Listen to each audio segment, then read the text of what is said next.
लोकसभा के चुनाव में सपा दिखाएगी अच्छा प्रदर्शन, कांग्रेस के पास होंगी 4-5 सही सीटें। कि जरा मंच की बाईं तरफ आ जाए।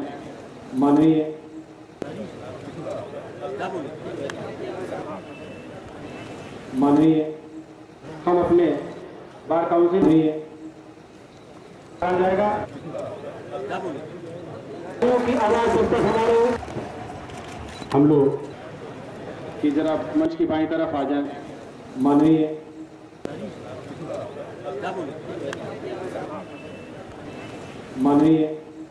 हम अपने बार काउंसिल जाएगा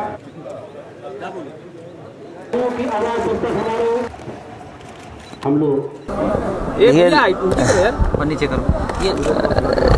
जहाँ तक लोकसभा चुनाव का सवाल है, पहले तो ये तय करो कि लोकसभा चुनाव होना कब है, और अगर जल्दी हो रहा है तो समाजवादी पार्टी तैयार है पूरी तरीके से।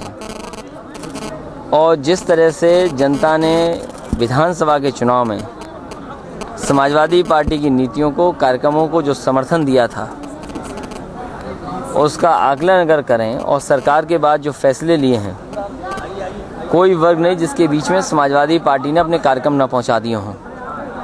किसानों का कर्ज माफ़ कर दिया है जिन्होंने ज़मीन को रख कर के लिया था, पानी भी मुफ्त कर दिया, विद्याधन दिया जा रहा है, बेरोजगारी भत्ता दिया जा रहा है, और भी सुविधाएं देने का काम सरकार की तरफ से हुआ है। नए मेडिकल कॉलेज बन रहे हैं, नए इंजीनियरिंग कॉलेज बन रहे हैं, जो सड़कों का बनाने का काम शुरू हुआ वो भी शुरू हुआ है, बड़े पैमाने में पुल भी बन रहे हैं।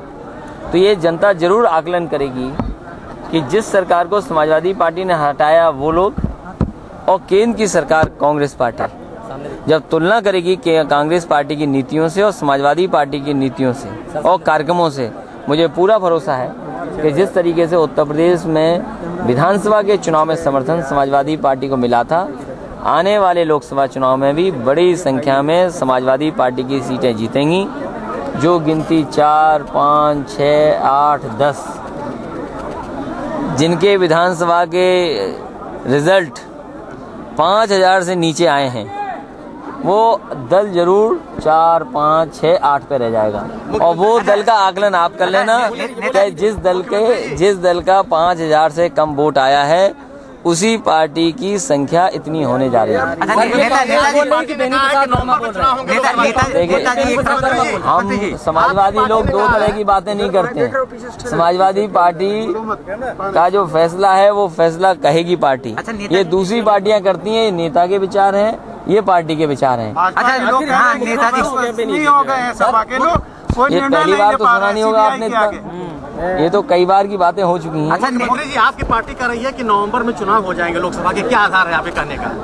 जो दिखाई दे रहा है अखबारों में पढ़ने के बाद, और जो परिस्थितियां दिख रही हैं, जो हालात दिख रहे हैं, लग यही रहा है कि चुनाव जल्दी आने वाला है।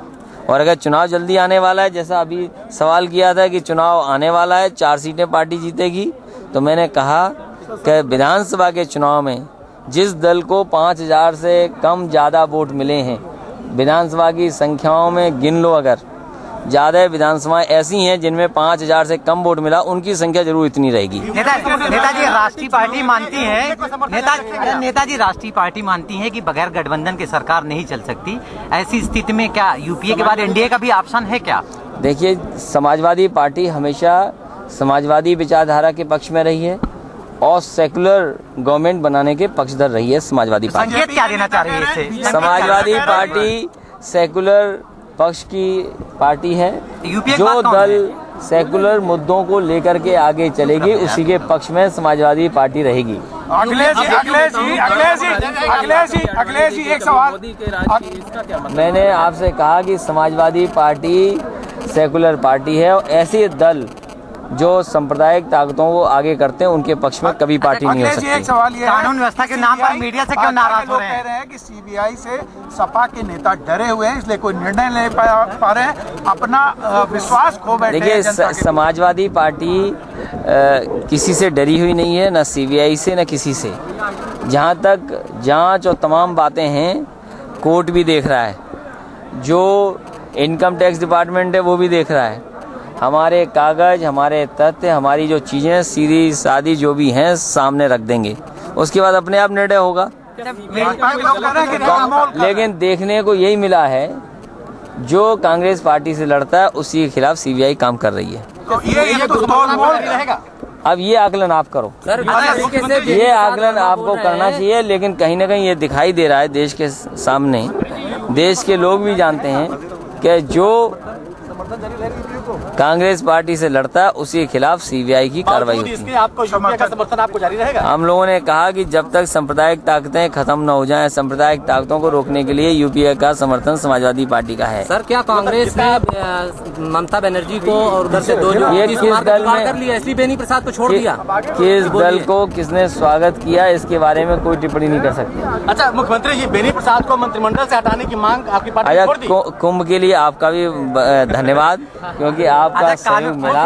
बिना आपके सहयोग के इतना बड़ा कुंभ का कार्यक्रम, कुंभ की योजना सफल नहीं होती है। लेकिन आप लोगों ने बहुत समर्थन दिया है।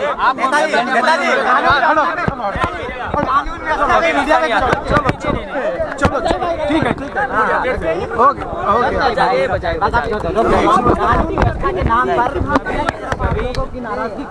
कभी नाराजगी नहीं।